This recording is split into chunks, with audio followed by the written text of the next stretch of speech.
hermanos, cuando leemos este texto, es claro que el Señor nos asegura la vida eterna, porque dice que el que cree en Él tiene vida eterna, ha pasado de muerte a vida, no vendrá condenación. Eso es una garantía, una seguridad que el Señor nos da. Ahora la pregunta es, hermanos, sobre el mensaje de hoy, y creo que otros que va a seguir, es algo que toda persona tendría que preguntarse, y es, ¿tengo la seguridad de mi salvación? Es una pregunta muy hermosa. ¿Tengo la seguridad de mi salvación? Fíjate que el Señor la asegura. El que cree en mí tiene vida eterna y no vendrá condenación, mas ha pasado de muerte a vida. Pero hay en el Nuevo Testamento, hermano, en el Nuevo Testamento, un pasaje que es uno de los más aterradores que hay en la Biblia. Y está, hermanos, en el Sermón del Monte. El Sermón del Monte, hermano, es conocido por las enseñanzas y palabras positivas que nuestro Señor Jesús da. Y por eso muchos lo consideran como un rabino que enseña cosas positivas. Y especialmente en esta enseñanza del Sermón del Monte, que abarca los capítulos 5, 6 y 7 de San Mateo, hay muchas palabras del Señor que son positivas para la vida del que las practica, especialmente las bienaventuranzas. Por ejemplo, él dice, bienaventurados los mansos, porque ellos recibirán la tierra por heredad. Es algo muy positivo. Bienaventurados los que tienen hambre y sed de justicia, porque ellos serán saciados. Bienaventurados los misericordiosos, porque ellos alcanzarán misericordia. Bienaventurados los mansos, bienaventurados los que son perseguidos por la justicia y todo eso. Sin embargo, pocos han llegado o se han detenido a meditar en el clímax de este Sermón del Monte. Y es cuando el Señor dice, ya finalizando el sermón, ya finalizando, Él dice estas palabras. Muchos me dirán en aquel día, Señor, Señor, ¿no profetizamos en tu nombre y en tu nombre echamos fuera demonios y en tu nombre hicimos muchos milagros? Entonces les declararé, nunca los conocí, apartados de mí, hacedores de maldad. Esto está al final del Sermón del Monte, cuando ya llega el sermón a su máximo, al clímax. Y yo digo que es uno de los pasajes más aterradores, porque estos a los cuales el Señor se refiere con el término Señor, Señor, estaban seguros, tenían la seguridad de su salvación. Porque vea todo lo que ellos hicieron. Pero al final el Señor les dice que no los conoce y que solamente eran hacedores de maldad. En la Escritura se dan aproximadamente unas 15 veces en toda la Escritura que se repite un nombre, así como acá se repite el nombre Señor, Señor, que se repiten 2 veces. Por ejemplo, cuando Dios le habló a Abraham cuando Abraham iba a sacrificar a su hijo? Se alzó la voz de Dios desde el cielo y le dijo: Abraham, Abraham, no extiendas tu mano sobre el muchacho ni le hagas nada. Ahí se repite en 2 veces el nombre, Abraham, Abraham. Lo mismo ocurre cuando Moisés va a ver aquella zarza que ardía y no se consumía. Vino la voz de Dios y le dijo: Moisés, Moisés. Y el resto, que se quitara el calzado porque aquel lugar donde estaba tierra santa es. Se lo dijo también a Samuel cuando lo llamó: Samuel, Samuel. Y Samuel le responde: habla, que tu siervo oye.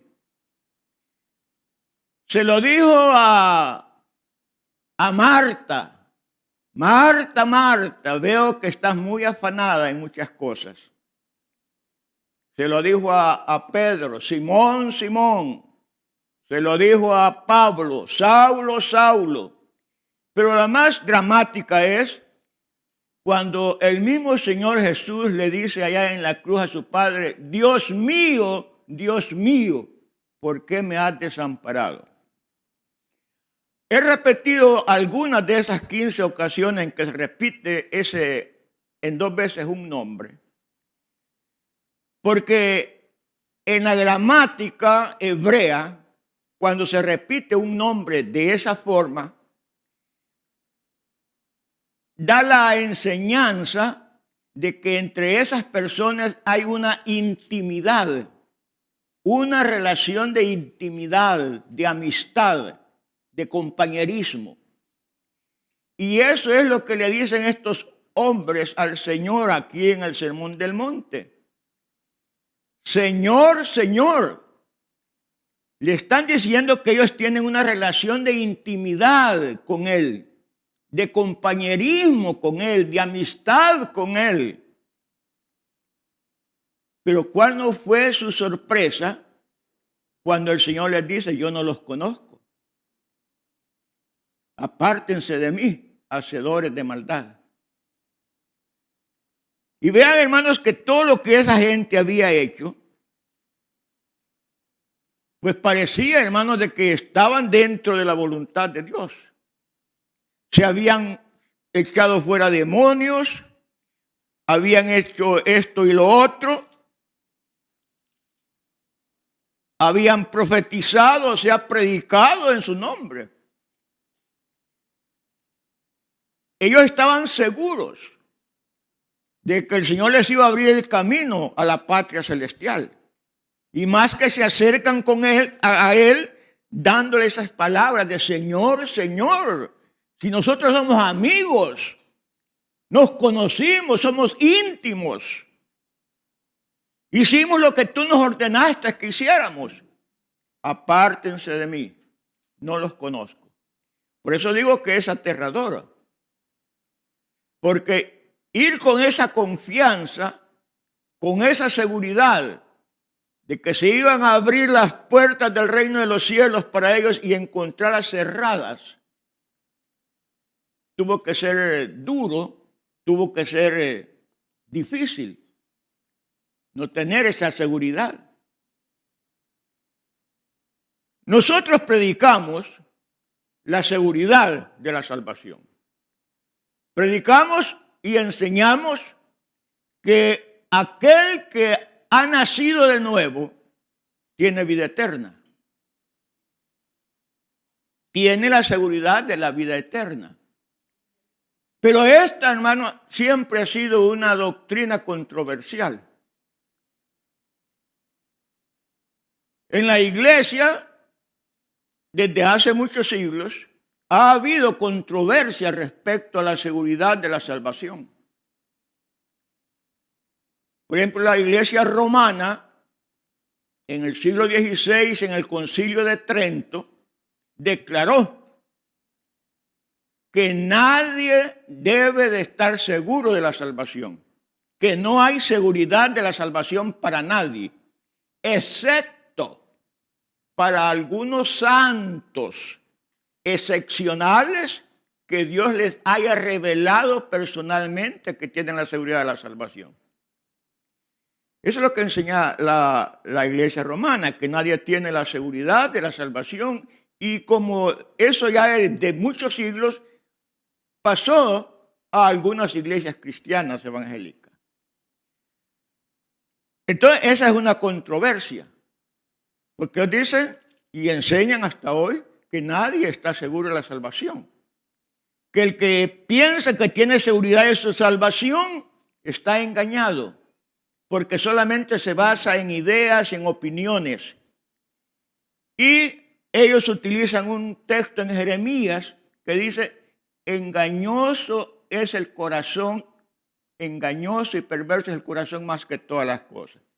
En eso, como el corazón es engañoso, los que creen la seguridad de su salvación están engañados. Eso es una controversia. La otra aún en evangélicos,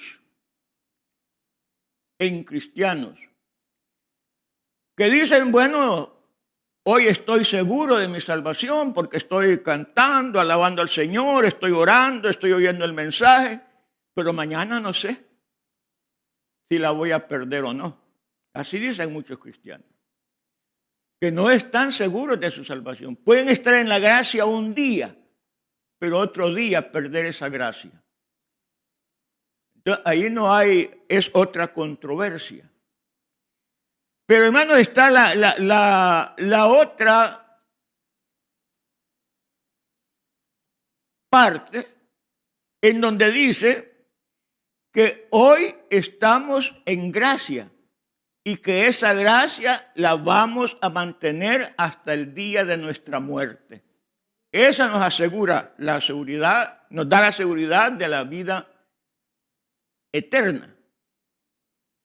Es la teología reformada, la de la Reforma, que trajo eso. Por supuesto, sacado de la Escritura.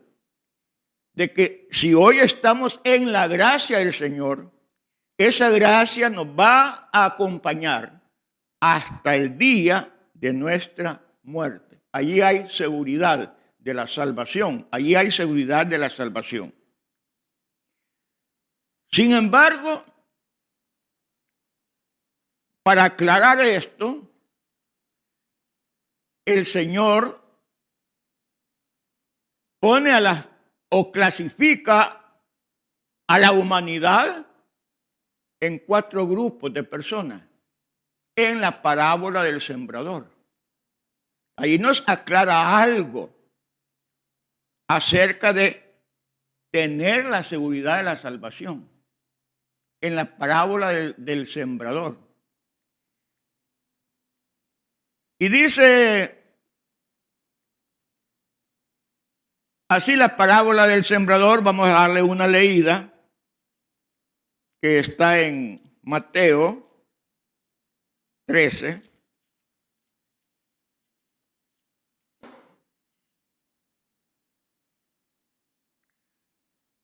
Mateo 13, versículo 3, dice, he aquí, el sembrador salió a sembrar. Y mientras sembraba, parte de la semilla cayó junto al camino y vinieron las aves y la comieron. Los discípulos, por supuesto, no entendieron esa parábola en ese momento en que el Señor la estaba diciendo. Después ellos le preguntan el significado. ¿Qué quiere decir eso? Entonces el Señor más adelante les da el significado. Y les dice,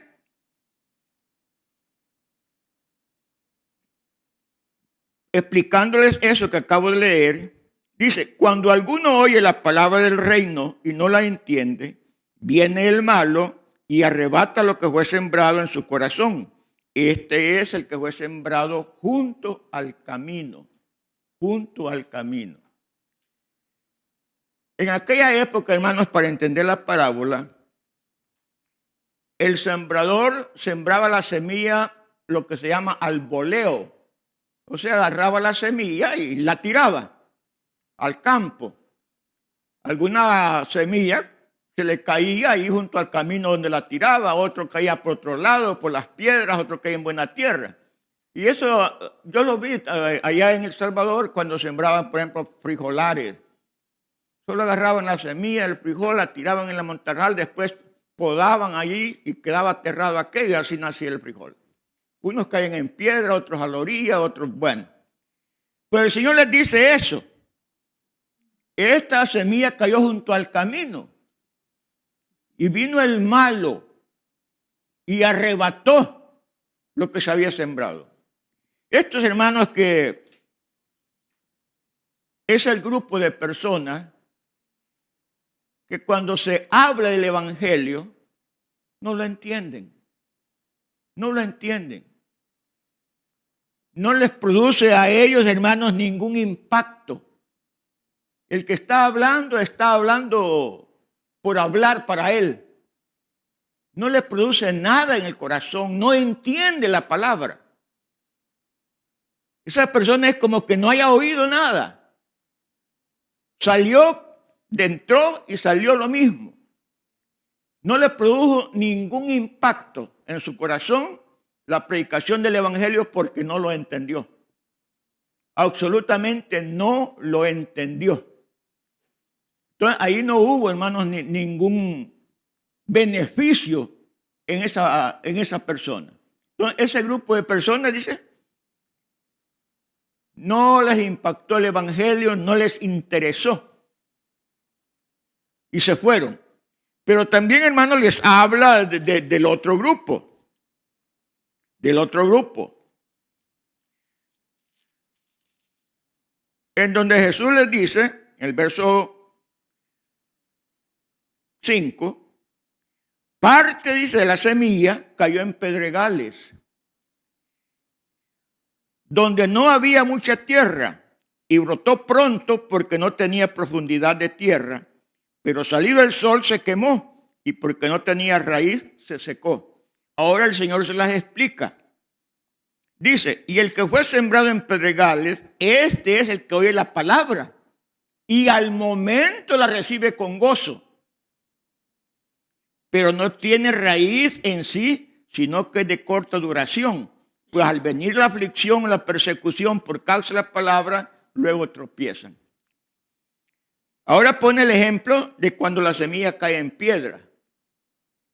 Nace, pero como es en piedra, no tiene raíz. Viene el sol y se quema por la calor de las piedras y no hay tierra que la alimente, se seca. Pero el Señor dice que esto la recibieron con gozo. No fueron como el primer grupo de personas, que aquellos nada, estaban como muertos. Pero estos no la recibieron con gozo. Hay mucha gente que recibe la palabra con gozo, especialmente se da en los eventos evangelísticos. En los eventos evangelísticos, hermanos, no sé si ustedes estuvieron allá en El Salvador en algún evento,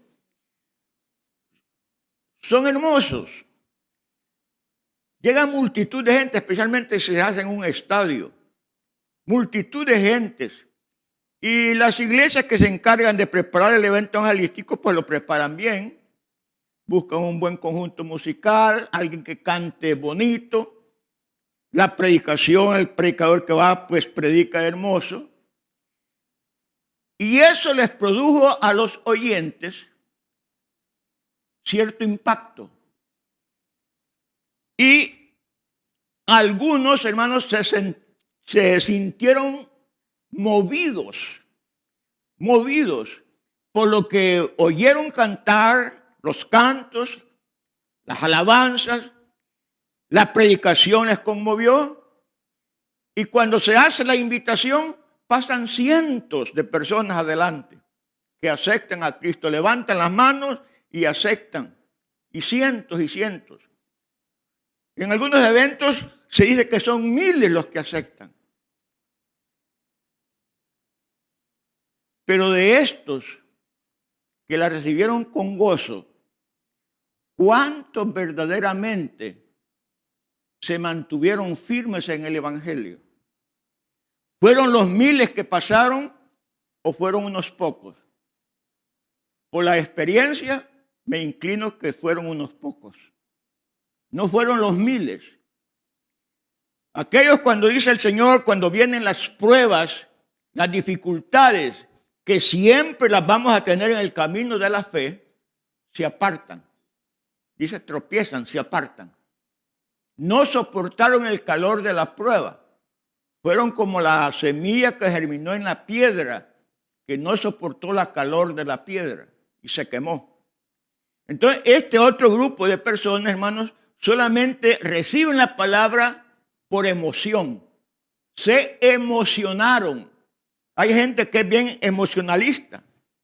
Se emociona, pero eso fue todo, una emoción. Pasada la emoción, se olvidaron de que pasaron al frente. Se olvidaron de que levantaron la mano. Se olvidaron de que tenían que congregarse. Se olvidaron de todo. Fue pura emoción. Ese es el segundo grupo que habla el Señor. El tercero dice, y parte cayó entre espinos, y los espinos crecieron y la ahogaron. La semilla que creció entre espinos, los espinos crecieron con más rapidez y no permitieron que la planta brotara, sino que quedó ahogada. Entonces el Señor la explica. El que fue sembrado entre espinos, este es el que oye la palabra, la oye. Pero el afán de este siglo y el engaño y las riquezas ahogan la palabra y la hacen infructuosa.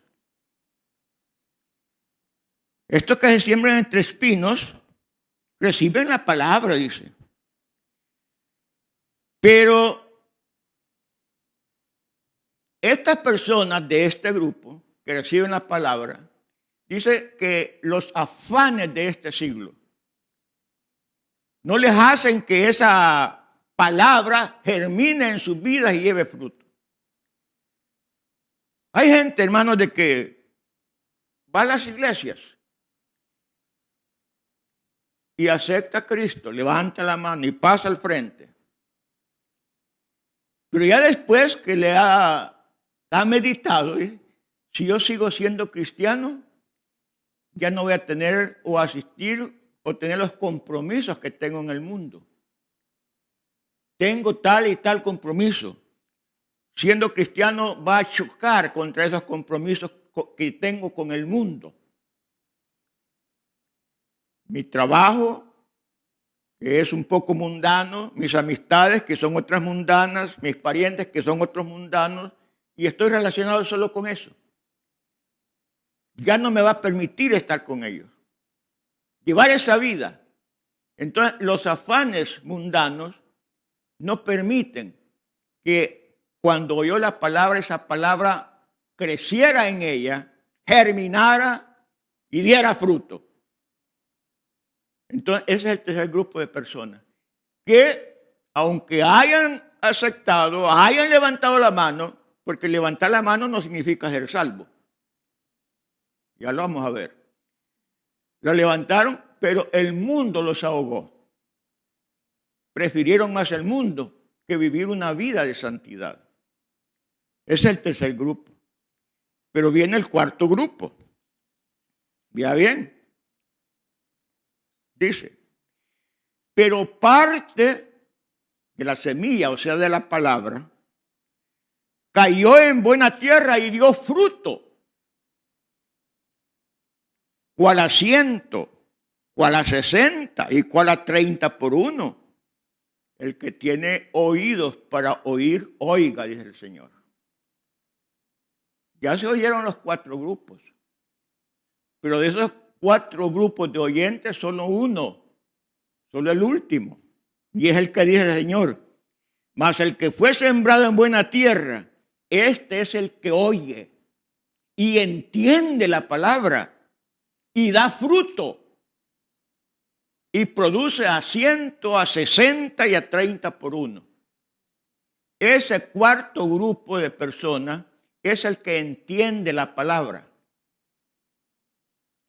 no solamente la entiende, sino que da fruto. Y el Señor dice, no me elegisteis vosotros a mí, sino que yo os elegí a vosotros para que vayáis y llevéis fruto y vuestro fruto permanezca.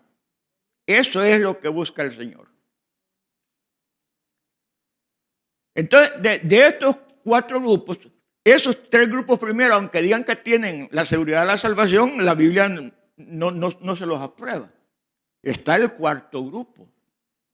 Este es el que cayó en buena tierra y da fruto, porque el Señor dice que para eso nos escogió, para que llevemos fruto y nuestro fruto permanezca.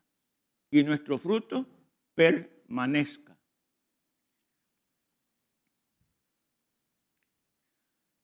Frutos son obras, pero nadie es salvo por ninguna obra. Eso queda claro. Nadie es salvo por ninguna obra que haga, ni por la obra más santa que haga. Somos salvos por la fe. Somos salvos por la obra de Cristo Jesús, no por nuestras obras. Pero también, y aquí recuerdo las 5 solas que citaron durante la Reforma los cristianos reformadores. Una de las solas es la fe. ¿Verdad? Sola fe. La otra es sola escritura. Sola gracia. Solo Cristo y solo a Dios la gloria. Esas son las 5 solas. Sola fe dice, que en latín es sola fide, sola fe. Pero también se dice que la fe no debe de estar sola. Aunque es sola fe, pero la fe no debe de estar sola. La fe tiene que tener frutos, obras. Porque dice Santiago que la fe sin obras es una fe muerta. Es una fe muerta. No hacemos obras para salvarnos. Hacemos obras porque ya somos salvos por medio de la fe. Pero toda fe, hermanos, debe de manifestarse en obras. Dios demanda frutos de nosotros. Dios demanda frutos. Y eso es una de las respuestas, aunque hay muchas más, una de las respuestas a esa pregunta que hice al principio: ¿tengo la seguridad de la vida eterna? ¿O tengo la seguridad de la salvación? Ahí hay una respuesta en el último versículo de la parábola del sembrador. El fruto que producimos por haber entendido la palabra. No es, hermanos, que solamente acepté a Cristo y ya con eso tengo seguridad de la salvación. Vuelvo a repetir, levantar la mano a nadie le da la seguridad de la salvación. A nadie. No es eso. El Señor demanda mucho más, mucho más. Porque muchos días no se va a levantar la mano, yo no puedo estar en mi casa, no necesito entremeterme en las cosas de la iglesia, ¿para qué tener problemas? Es que vean los otros qué es lo que hacen, pero yo ya estoy tranquilo, sin frutos, sin frutos. Pero el Señor demanda mucho más. Entonces dice el que lleva fruto, es el que lleva fruto. Ahora bien, hermano, vamos a seguir con esto de la seguridad. Siempre hay, hermanos, una falsa seguridad. Ya vimos de que la doctrina es controversial. Unos dicen de que nadie está seguro. Otros dicen que están seguros un ratito, pero que otro rato ya no están seguros. Y está la que nos enseña de que estamos en el estado de gracia y que esa gracia, por la ayuda de Dios, Él nos va a sostener hasta el final. Pero también, hermanos, está una falsa seguridad. Hay falsas seguridades. Hay 3 tipos de falsa seguridad. Y una es el universalismo. El universalismo da la falsa seguridad y dice de que todo el mundo es salvo. Por eso se llama universalismo. Todo el mundo es salvo. Todo el mundo tiene salvación. Lo único que se necesita para lograr esa salvación es morirse. Eso es lo único que se necesita. Ya al morirse ya es salvo. Porque lo llevan allá a la sala donde se llevan a los difuntos. Estoy hablando del mundo. Y el que pasa allí habla maravillas del difunto. Habla maravillas. Que fue una buena persona, llena de virtudes, buen padre, buen ejemplar, y era borracho, y no le hacía mal a nadie, solo andaba peleando, pero allí, en ese momento, le dan todas las virtudes. Y luego lo llevan al sepulcro, se fue para el cielo. Solo necesitaba morirse para ir y tener la vida. Eso es una falsa seguridad. Pero eso es lo que dice el universalismo. Una falsa seguridad. El otro punto de vista es el legalismo. El legalismo. El legalismo dice que una persona tiene la seguridad de su salvación si cumple los mandamientos de Dios, o sea, la ley de Dios, y lleva una buena vida. Eso es. Cumplir los mandamientos de Dios y llevar una vida buena. A veces, hermanos, le podemos preguntar a cualquier persona que si está segura de su salvación. La persona le puede decir que sí. ¿Y por qué? Porque soy una persona buena. Nunca le he hecho mal a nadie, le hago el bien a todo el que pueda. Soy dadivoso, no me meto en las cosas ajenas. No hago esto, no hago lo otro. Entonces, hermanos, en otras palabras, una persona así es salva por sus obras, por lo que él hace. Hay algunos ejemplos en la Escritura que conocemos bien del legalismo. Una de ellas es aquel fariseo que fue a orar al templo, que se puso allá de lejos y empezó a encomiarse él mismo, a decir todo lo bueno que él era, que no era como el otro, se comparó con el otro, doy diezmos de todo lo que tú me provees, estaba seguro por los diezmos, estaba que no robaba, que no era adúltero, que no era ladrón, que no era esto ni lo otro. Eso es legalismo. Basaba su condición de justificación en lo que él hacía, no en lo que hizo Cristo, sino en lo que él hacía. Pero otro ejemplo más elocuente es de aquel joven rico que le preguntó al Señor, Señor, ¿qué debo hacer para ser salvo? ¿Qué debo hacer para ser salvo? Fíjate que la pregunta es, ¿qué debo hacer? ¿Qué es lo que yo tengo que hacer para ser salvo?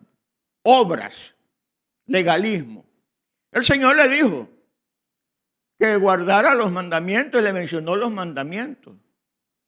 El joven le dijo, todo eso lo he hecho desde mi juventud. Es decir, que él había guardado los mandamientos toda su vida. Había sido muy legal, legalismo, apegado a los mandamientos. Pero el Señor Jesús, como es tan compasivo, quería enseñarle algo más, que no era solo eso. Entonces le dice, ve y vende lo que tienes y dárselo a los pobres. El Señor nos estaba enseñando otro método de salvación. No estaba enseñando el Señor de que para ser salvo uno tiene que deshacerse de sus cosas, de su casa, de su terreno, de su carro, de sus cuentas bancarias. Él no estaba enseñando eso. No estaba enseñando que eso era lo necesario para la salvación. Él le estaba dando una lección a este hombre. Eso era como que ya le había dicho que todos los mandamientos los guardaba. El Señor le había dicho, te falta uno, te falta un mandamiento. Y es el primero. Amarás, no tendrás dioses ajenos delante de mí.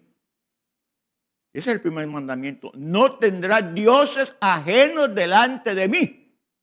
Y el joven tenía un Dios y era su riqueza. Eso era lo que el Señor le quería quitar. Quítate ese Dios de ti. Quítate ese Dios. Tu riqueza es tu Dios. Y con cuánta dificultad un rico entra en el reino de los cielos. Porque su Dios es la riqueza. Entonces el Señor lo que le estaba enseñando ahí era que lo primero es deshacerse de aquello que están en la vida del ser humano como que si eso fuera su Dios. Arraigado a eso. Arraigado a ese Dios. Y eso era lo que el Señor le estaba enseñando a este hombre rico. Y como ese era su Dios, no se quiso deshacer de ese Dios. Se fue entristecido. Se fue entristecido.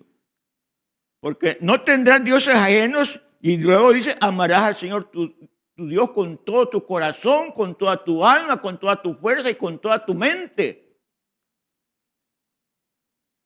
Entonces, eso es una falsa seguridad, el universalismo, el legalismo. El universalismo se basa en una premisa que dice, todas las personas son salvas. Esa es la premisa del universalismo. Todas las personas son salvas. Y la segunda premisa sería, yo soy una persona, entonces yo soy salva. Esa sería la segunda premisa. Y el legalismo, pues, en hacer las obras. Pero está todavía otra, y es el sacerdotalismo. El sacerdotalismo, en sus varias formas, es una forma de seguridad falsa que se basa en practicar los sacramentos o las ordenanzas. El sacerdotalismo dice que el que practica los sacramentos o las ordenanzas ya es salvo. Y nosotros sabemos cuáles son los sacramentos o las ordenanzas, como más comúnmente le llamamos, que es el bautismo en agua y la Santa Cena.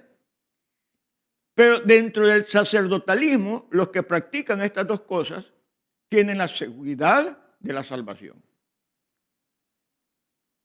Y no solamente eso, sino que hay otros elementos dentro del sacerdotalismo. Por eso es lo que les dice la oración del pecador, por ejemplo. A veces pasa una persona y el que la recibe cuando viene aceptando a Cristo y el que está ahí al frente, pues repita esta oración. Y aquel otro la repite. Él está repitiendo lo que le están diciendo. Pero esa es la oración del pecador. Prácticamente esa oración no está naciendo del corazón de él, sino que está repitiendo lo que le están diciendo. Eso es una forma de sacerdotalismo. Otra forma de sacerdotalismo es ser miembro de una iglesia. Algunos están seguros de que son salvos porque son miembros de una iglesia. Tienen su membresía en una iglesia. Y como que la iglesia los va a salvar o ser miembros de la iglesia. Oí un video, creo que por ahí lo tengo, ya hace muchos años que lo oí, pero ahí lo tengo, en donde se le hacen la pregunta a un sacerdote, un evangélico, va donde este y le hace la pregunta al sacerdote y le dice, le pregunta al sacerdote, ¿y usted cree que va a ser salvo cuando muera? ¿O que tiene la seguridad de la salvación? Por supuesto, le dijo el sacerdote. Hace 30 años que soy sacerdote y estoy en la iglesia. Él tenía la seguridad de la salvación porque tenía 30 años de ser sacerdote. Esa es una falsa seguridad, porque en la Escritura no hay ningún versículo que diga que se va a ser salvo porque se tiene 30 años, o 40 años, o 50 años de ser sacerdote o de estar dentro de la iglesia. Entonces, esa es otro tipo de la que abarca el sacerdotalismo. O pasar al frente, como les dije, también está dentro del sacerdotalismo. Muchos pasan al frente. Y si en todas las iglesias, hermanos, todos los que pasan al frente perseveraran, no cupieran en las iglesias. No cupieran en ninguna iglesia. Pero pasan al frente y piensan que eso es todo. Pero eso no es todo. Eso es una falsa seguridad. Una falsa seguridad. No todo el que oye la palabra de Dios tiene la seguridad de la salvación. El Señor nos da el ejemplo en la parábola del sembrador. Es una parábola, pero parábola que enseña verdades. Y son 4 grupos de personas. Unos que la palabra no les conmueve en lo absoluto. En lo absoluto. Les produjo o produce quizás más emoción, quizás, el que ande un mosquito zumbándoles el oído y no la palabra de Dios. Esos son los que van el camino. Y los otros, los que la reciben con gozo, pero porque les gustó algo. Les gustó algo de lo que oyeron. Se emocionaron. Fue emoción. Y hasta lloraron. Hasta lloraron. Pero fue emoción. Después se olvidaron. Cuando vinieron las dificultades, las pruebas que llegan a la vida. Y el tercer grupo que amaron más las cosas del mundo. Amaron más las cosas del mundo. Esto fue como el ejemplo que nos da el Señor en cuando llega aquella mujer pecadora. Llega aquella mujer pecadora donde el Señor, por supuesto, la perdona y le dice, vete y no peques más. Se fue la mujer. Pero ¿qué de esta mujer si hubiera dicho ya cuando salió? No, si yo no puedo dejar mi vida. Yo no puedo dejar mi vida de pecadora, no puedo dejarla. Y pues se vuelve al mundo. Ahí nada le hubiera servido, si hubiera sido ese el caso. Y así son aquellos hermanos que prefieren más el mundo. Pero aquellos que perseveran y dan fruto, estos tienen seguridad, porque para eso nos ha puesto el Señor.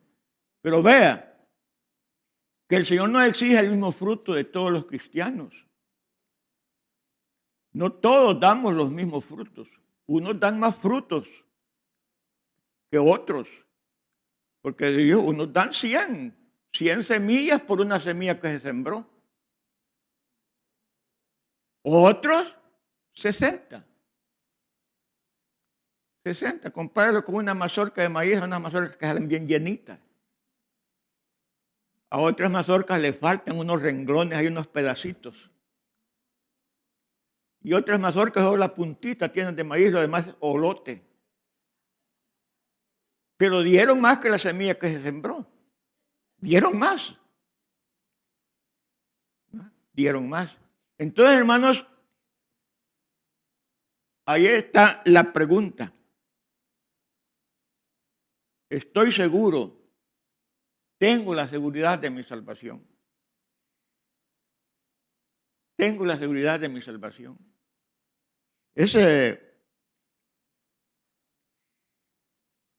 Todos nosotros, por supuesto, todos nosotros. Y decimos con seguridad, no, si yo estoy seguro de mi salvación. Y magnífico, magnífico. La obra de Cristo que ha hecho en nuestros corazones nos está diciendo, y el Espíritu Santo nos testifica de esa verdad.